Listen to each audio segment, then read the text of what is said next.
Hey guys, let's celebrate Sean Connery's life on this episode. And Johhny Depp, guilty. That and more. Movie Minds. Movie Minds.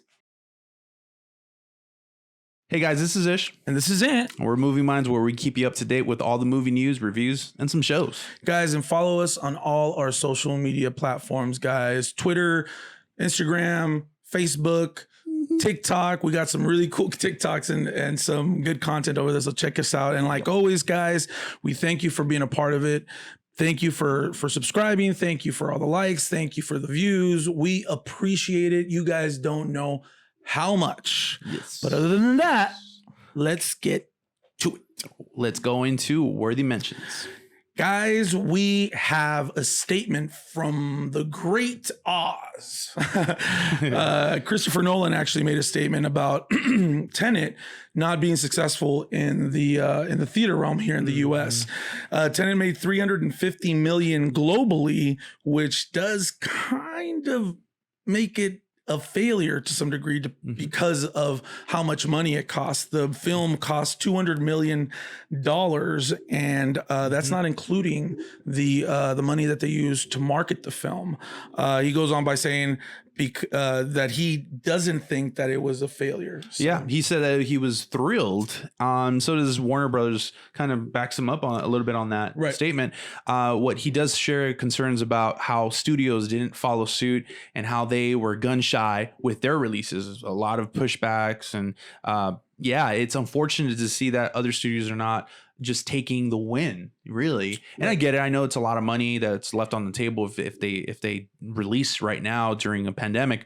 But you know, it's great to see their optimism during this time. So Tenet was great. I think you guys should go watch it or rent it. Yeah, pre-pandemic, he said, you know, whether it would be pandemic or non-pandemic, it just made what it made. He's very proud of it. So I am with the guy, man. He's a talented guy. I like the film as well. So, you know, he did pretty good. In other news also, John Boyega, actually, because of the comments that he made from before, that he felt that they didn't really take care of his character, Finn, and the Tran character in the new Star Wars movies that we just had.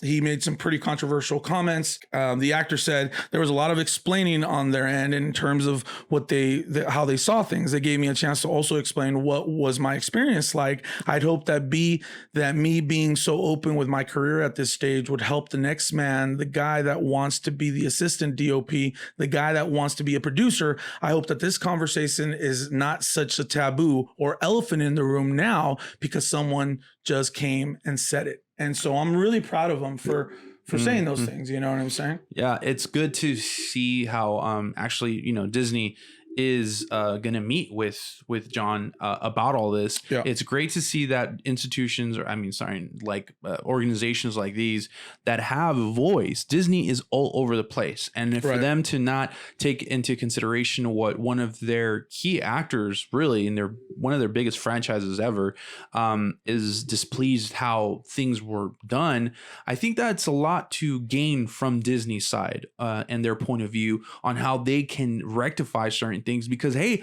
who knows, John may have had good insight on what his character would be like or should have been like. I second your thoughts on and congratulating him on this, and I'm really glad that he just didn't care. He did it, and kudos to Disney for actually listening. Yes, because that says a lot about your organization and leadership. I really love that Disney was able to come back and really talk to him about it. In these, you know, last films, there was a lot of things that maybe people weren't exactly sure what route they were going to take. And I think what happens is I think that they look at what people are saying on the internet, what the fandom is saying, and they try to appeal to everybody's, fanboy. Yeah, which I think was a big mistake. Maybe. But anyway, those are your worthy mention. All right. Well, let's go on to hot tops, guys. Let's do it. So it is unfortunate to hear the news of a Scottish-born actor, Sean Connery, passing away at the age of 90. And this episode, we just kind of want to celebrate his life.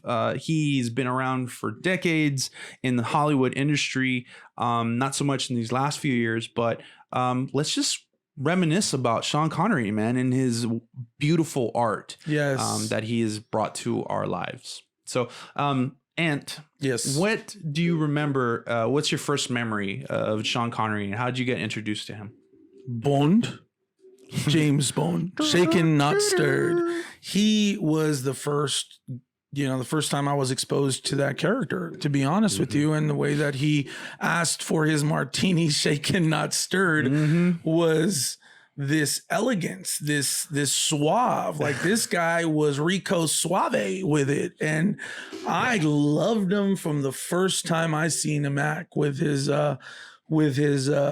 accent, and then just the way, what kind of person and personality he took on. He seemed like someone that had just great presence, and it looks like everybody that's worked with him has that same that same feeling for him. That everybody got like really fanboyed every time they were around him. So. Yeah, I mean, for me, the first time that I was introduced to him, it was kind of, I don't really remember exactly my first like scene that I saw him in, but I remember growing up with him on like different things. Of course, Bond is one of those things, but I would like to say that when I really got to know him, and I know this is kind of sucky because there's better films of him out there, but The Rock with Nicolas Cage. Harris and Nicolas Cage. Yes, dude. That movie was dude, oh my gosh. If you guys want to see a 90s great movie, a 90s action flick, I think this encompasses everything. One of Jerry Bruckheimer's best directed films. Absolutely. The Rock is amazing. I think you guys should go watch it in honor of Sean Connery. Did you know that they didn't have enough money to finish that film? And Sean Connery said to them, we need more money to the studios, and the studios actually gave him the money to finish The Rock the way that Sean Connery wanted to end that film. Wow. That's why it's so good, guys. You guys got to go watch it. That's crazy. Yeah, that's man. nuts. See, this is what I'm talking about, man. I mean, I really like, I remember like watching the whole film and I'm like, oh my gosh, Sean Connery is amazing. Yes. But like, I know that he was Bond, and I know that he was in other stuff. Like he won an Oscar for the Untouchables. The Untouchables, which I haven't seen. Yeah, with Kevin Costner. Costner said he's the biggest star that I've ever worked with. People like Robert De Niro, who played Al Capone in the Untouchables, also honored Connery by saying he's seen much younger than 90. I expected and hoped he'd be with us for much longer. So those are some of the comments that he has. One of the movies that were very underrated in my life from him, that because I got exposed to him early with films like The Rock and films like Rising Sun with Wesley Snipes. I don't know if you guys know that film, but it's also very good. It's Rising Sun. Okay. And then, but the one that's very underrated that I feel that he should have won an Oscar for was a film called Finding Forrester. Oh yeah. Finding Forrester to me was one of those films, guys, that I had the DVD right back then. Had the DVD, and I would watch that film religiously almost every week. At least once a week I would watch it because it was so great. And he was an author, and he was just he wrote one of the best books ever, and then he went underground and was hush hush about it. And then there was a kid that stumbles in that wants to be a writer, and he helps him, and it's such a great movie. Matt Damon makes a little cameo in that film as well because he was one of the producers in the film. He's a helper, right? Yes, it's such a good guy. Guys, go watch Finding Forrester. It's an amazing film. It's one of my top, it has to be somewhere in my top 20 films of all time. It's such a great film. I love that film. It inspires me every single time I watch it. Yeah, it really does. You could go watch it right now and you just feel, you feel inspired, man. Yeah, man. I can't say enough. The Hunt for Red October. Oh my God, yes. Alec Baldwin came. Dude, just a bunch of films, man. I saw that in the theater. I remember. Yeah. Oh, that would have been. I was a little boy. A good watch. That would have been. I didn't even understand it, but my dad took me. Yeah. It sounds like something my dad would do too. Yeah, my dad. Yeah, I didn't see it in theaters, but I did watch it a lot on Fox when they used to watch show like a bunch of like older films and stuff. That was. Dude, that was one of the films that I love watching. I didn't understand it either, but but I totally loved it. Anyway, guys, it's sad to see him go. He passed peacefully, and bless his family. Our prayers are out for them. I know it's not easy to lose a loved one. Yeah. But man, what a gift Sean Connery has given us. Before we finish, I just wanted to say Daniel Craig also made a couple of comments and said it's such a sadness. It is with such a sadness that I heard the passing of one of the true greats of cinema.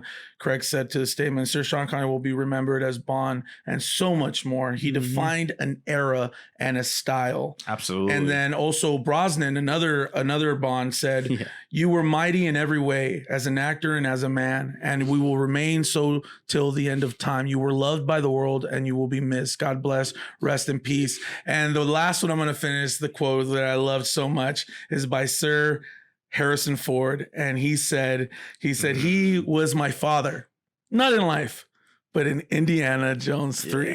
Ford said in a statement to Variety, you don't know pleasure until someone pays you to take Sean Connery for a ride in the sidecar of a Russian motorcycle bouncing along a bumpy, twisty mountain trail and getting to watch him squirm. God, we had fun.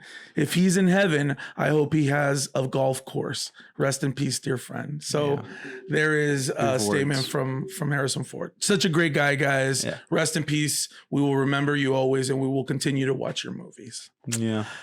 But well, let's move on to some drama now. Yes. It might not flow this well because we go from something so beautiful to this drama.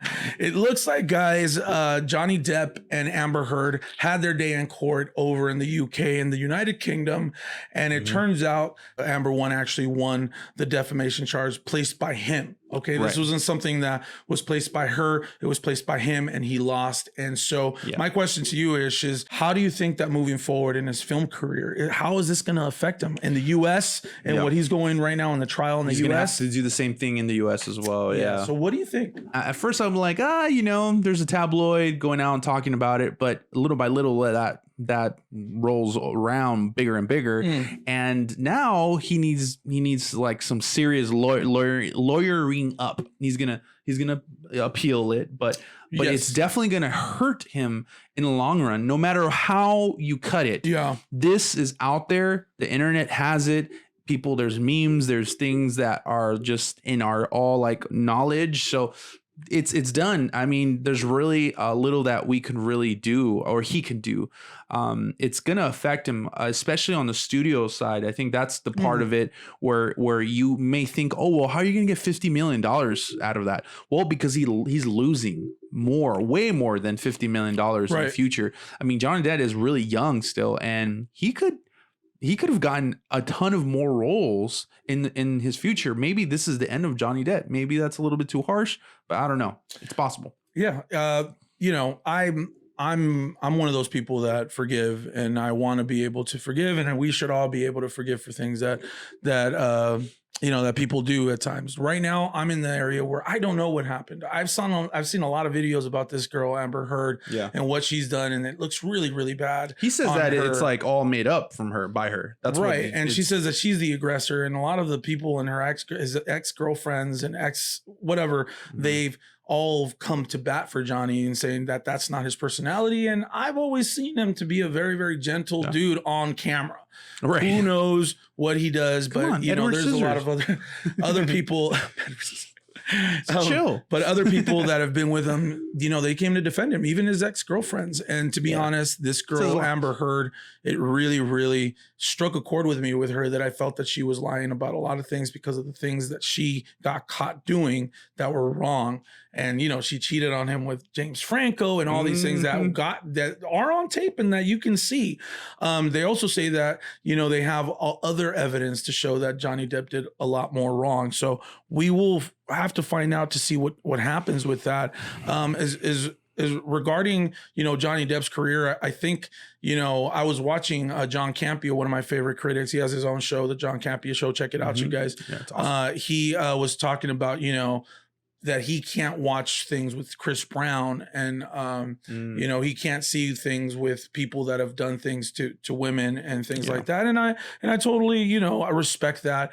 I would only tell John that, you know, you have to forgive people that happened a long time ago. But I think we should all remember that people change and they grow, and we forgive, you know, and I'm a big believer that we all make mistakes, and we all need a second chance, and we all need grace. We all need grace. And I've given that to Chris Brown for what he's done. And the same thing here with Johhny Depp. If he is, you know, wrong in what he's done, I will give him grace, as a hopefully, because I haven't seen anything from him yet that makes me believe that he's done this. But if he has, I will continue to give him grace. I will still continue to watch his movies because he's a great actor. I think he's one of the greatest actors that are out there right now from back in the day. I love him in Blow. I love him as Pirates of the Caribbean. I love him in a lot of other movies. And I think if we're able to forgive, we're able to get past this, and he'll be able to get past this as well. So I hope, you know, his case goes well with what's going to happen here in the U.S. because here in the U.S. he's still innocent. So we will see what happens. Good luck, Johhny. Good luck, Amber, and let justice prevail. But yeah, guys, tell us what you think about the two comments about, you know, what's going on with Sean Connery, and what you think about the whole Johhny Depp thing. Put your comments below right there. Let us know. Tell us what you guys think, if you agree or disagree with us. And don't forget to subscribe, and also, you know, press that like button and that little notification for us. We'd really appreciate it. Yes. But other than that, let's go on to streaming and chilling. Yes. All right, guys. So this past week on Friday, a very special show came on. Finally aired. This is the saving grace of 2020, in my opinion. The Mandalorian has finally premiered their season 2, episode 1, chapter 9. Actually, right? It's called, which I love that. I love that they kept that. It really, really does feel great. It's a Star Wars thing. I love it. Yes, I love it. I love it. So anyway, we're gonna go ahead and review the first episode and talk a little bit about it and why you should be watching The Mandalorian if you have not already. So, man, I'm going to tell you, it was so hard, guys. Okay. Cause we made a whole event here at the house about it. I made food, but throughout the whole day at work, I was like, no, I can't watch it. Cause I have it on my Disney Plus right here. What I did do, which I won't lie about it, that I went into Disney Plus and I looked at the thumbnail and I read it. That's okay. And my friend Daniel, he was just like, "What are you doing?" I'm like, "Dude, I swear I didn't watch it. I swear." And he's like, "Man, no, dude, I don't believe you." But I didn't watch it. I swear to you guys, I didn't. But it was super hard. we one of our friends invited us out to eat or something like that, and we're like, "No, sorry, man, I gotta go watch Mandalorian." He's like, "Just watch it later." Nah, I can't, man. I can't. Mando before bros, right? Yeah, Ruben, you know who you are, Ruben. So we just had a lot of fun that night, even though I was busy for work, but whatever. Anyway, you got to watch it. I got to watch it. It was just great to know that Jon Favreau, the director of Iron Man, Jungle Book, Lion King, all these other great films, Chef, all these great producer, amazing writer. He did all of that in this episode, and boy, did it show. Wow. Like, this is like a movie. It really is a movie of a 40-minute movie. And it just, the storytelling was on point. The pacing was perfect, in my opinion. And just the special effects, I feel like they just threw more money at this episode or something like that, because it does feel bigger. It feels like it should have been on a big screen. I really do. I regret not being able to watch this in a theater. So I loved it. You know, I never thought of it that way, but you're absolutely right. The antagonist, the beast, the monster that they fight is crazy. That thing, I'm sure they spent very, very much money to try to make that thing come to life. One of the things that I respected about the show a lot was the fact that they keep this whole feeling of like Western of it making you feel like you're back in like Star Wars and like a Western, and he comes into a cantina and he's like, hey, you know, you got the way they start the show, you know, the guy that plays the one-eyed monster is actually played by John Leguizamo. No way. Yeah, that's John Leguizamo. That's awesome. And just the way that he gets information, he extracts information from people and the situations, and then how they move into like, okay, boom, they show the first show, the first piece, and then they go Mandalorian, you know, they go into the ship, and he's going to Tatooine, and then he gets into a cantina and finds, I forget his name right now, but he's the marshal of the town, right? Yes, exactly. And he looks at him, and the first thing he sees is that marshal is wearing something very interesting that I'm not going to spoil it, but he's wearing something very, very interesting. Yes, and the whole episode just kind of picks up after that. There's like different confrontations and just like a humongous beast. Yes. Flying jetpack flying for Mandalorians going all around. Dude, it's just so freaking good, guys. If you have not watched The Mandalorian, I don't want to like spoil it a lot. I don't either. But please do. You don't have to have watched any of the other Star Wars movies or shows or whatever. You just have to jump into it. Season 1 is done. You could stream it all, and you could catch up now with season 2. Trust me, it's definitely worth your time. Jon Favreau is producing it. He's writing it, and he has a bunch of other like great directors doing this. This is not a kid's show, guys. This is something for everyone. I'm telling you, you should be watching it. And guys, it's so hard for us to not give anything away. We don't want to give it away to you guys, because if you guys haven't seen it, I would hate for us to give it away. So that's why we will be streaming live now for the Mandalorian show. That's the first thing that we're going to be doing, but it's going to be a great time, guys. Join us on Friday. We're going to be doing it live for the Mandalorian chapter 10. And it's going to be great, guys. There's a very, very great ending to this show. Okay. So you guys watch it and tell us what you think, because the ending of this show is awesome. You guys, it's one of those, and they kept the same theme with like when they revealed Baby Yoda. Yes, the same thing. The first chapter, they reveal something else at the ending of this chapter, just like the other one. It was great, and it was just so great, guys. Please watch it. I know you guys probably already did. I'm sure that Disney Plus has a bunch of subscribers because of The Mandalorian. They're back, and we just had a great time. Yeah, for sure. So anyway, guys, that is our show for today. Yes, don't forget to like and subscribe. Thanks for the views, guys. Last episode was record breaking for us. Yes. For the shows, no specials or anything like that, just the show. So really appreciate you guys. Yes, and as always, and like always, stay movie minded. Woo! Peace.